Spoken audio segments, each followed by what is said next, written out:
Bem, vejamos.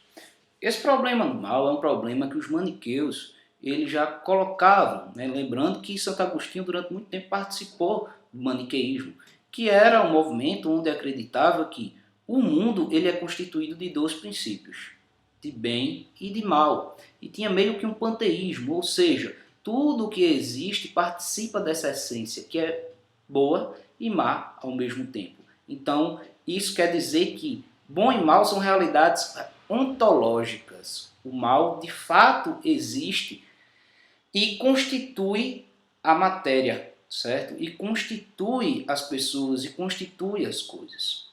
Entretanto, Santo Agostinho não pode aceitar essa tese. Se ele passa a acreditar que existe um Deus que é bom e que cria todas as coisas, por bondade e por amor, então o mal ele não pode ser fruto do bem, ser fruto de Deus, que é esse sumo bem, certo? Lembrando que em Platão já tinha essa ideia do bem acima de todas as coisas. Em Santo Agostinho, esse bem que está acima de todas as coisas é Deus. E logo, o mal não pode ser fruto desse bem. Ok? O que é que vai acontecer?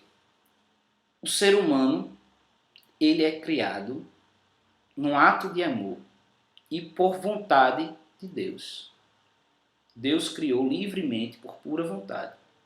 E ele também nos fez livre. Nós somos livres. Nós temos o livre arbítrio. Isso quer dizer que as nossas ações, os nossos comportamentos, ele é realizado por uma atitude racional. Nós somos seres racionais. O homem ele é essa junção de corpo e alma. O corpo é uma criação divina, é algo bom também, só que ele precisa ser conduzido por essa razão que recebe a iluminação divina, certo? Só que ele age por livre vontade.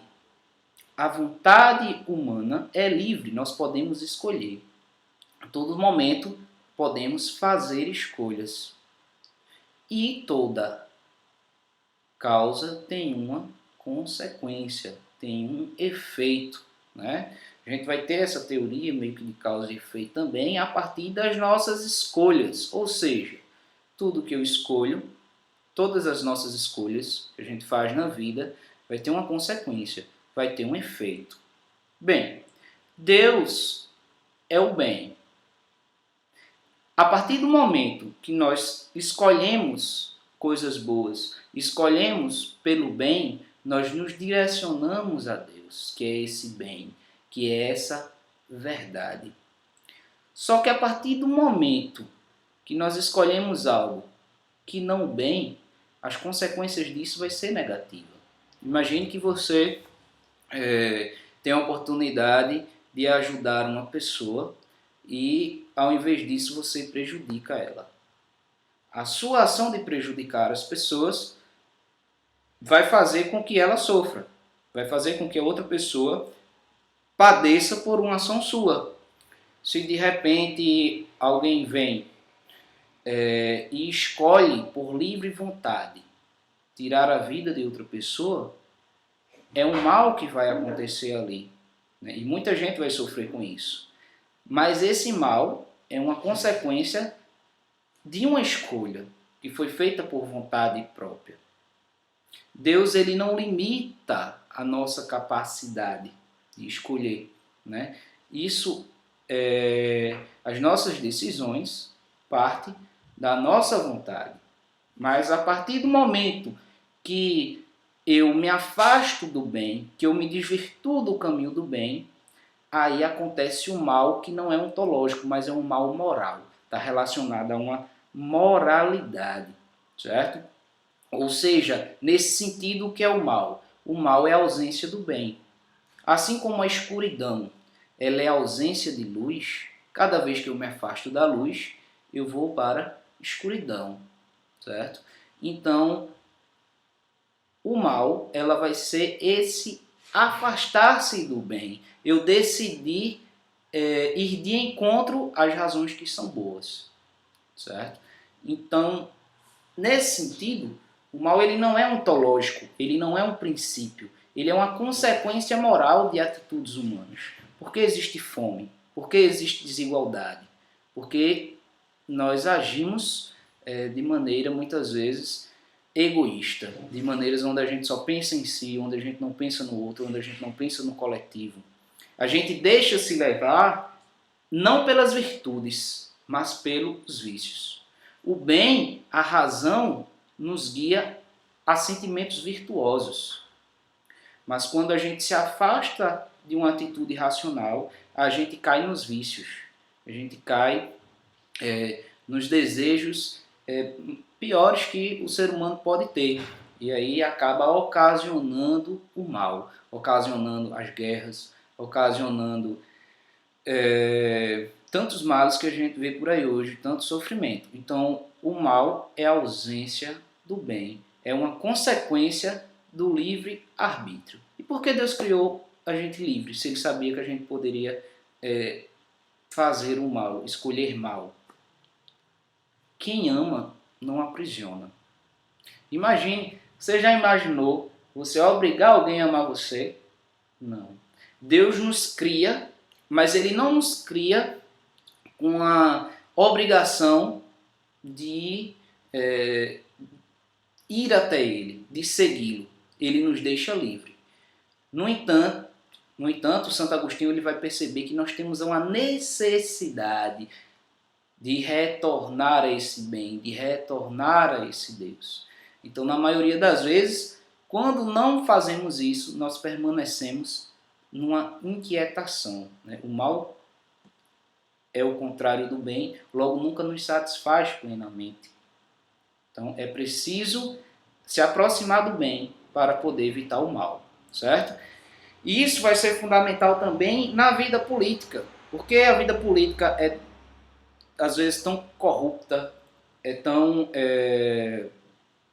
não prevalece de fato a justiça, porque os homens se pautam pelos próprios desejos e esquecem da vontade de Deus. Santo Agostinho vai escrever uma obra, A Cidade de Deus, para responder muitas vezes acusações que era feita de que foi a própria igreja que ajudou a cair, a derrubar o Império Romano por não aceitar os deuses de Roma. Agostinho ele vai pegar esse tempo, essa transição da queda do Império Romano para o estabelecimento da igreja, né? E aí Santo Agostinho vai dizer que é a cidade de Deus, né? A igreja, não apenas a igreja uma instituição, né?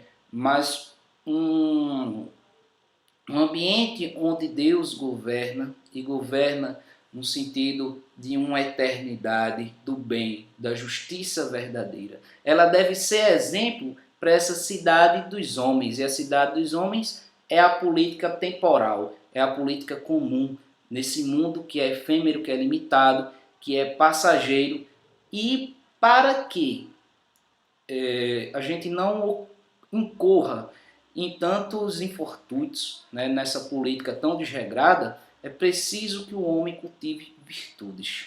Virtudes que vêm de ensinamentos divinos. Ou seja, por exemplo, a justiça e a caridade. O princípio de toda política deve ser a justiça.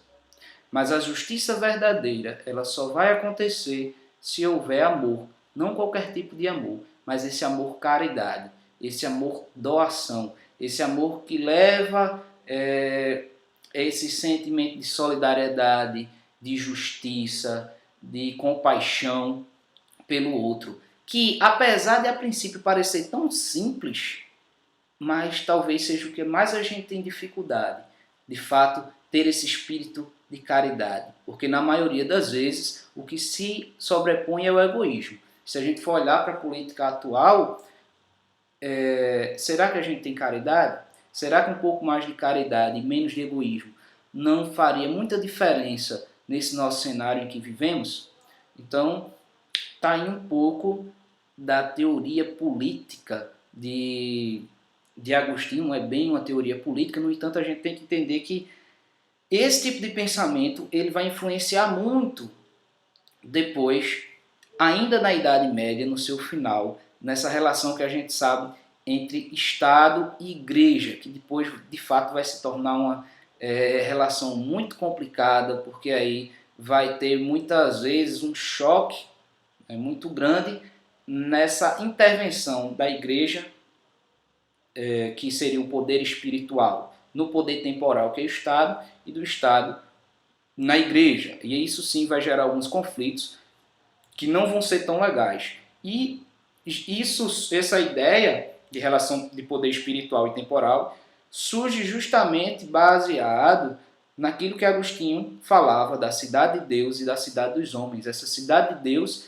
que deve ser a referência para a cidade dos homens, ou seja, esse mundo divino, né? É a ação divina de justiça, de amor, de caridade, de virtude, de razão, de iluminação, que deve servir de espelho para essa realidade terrena, temporal, limitada e que precisa do cultivo das virtudes, certo?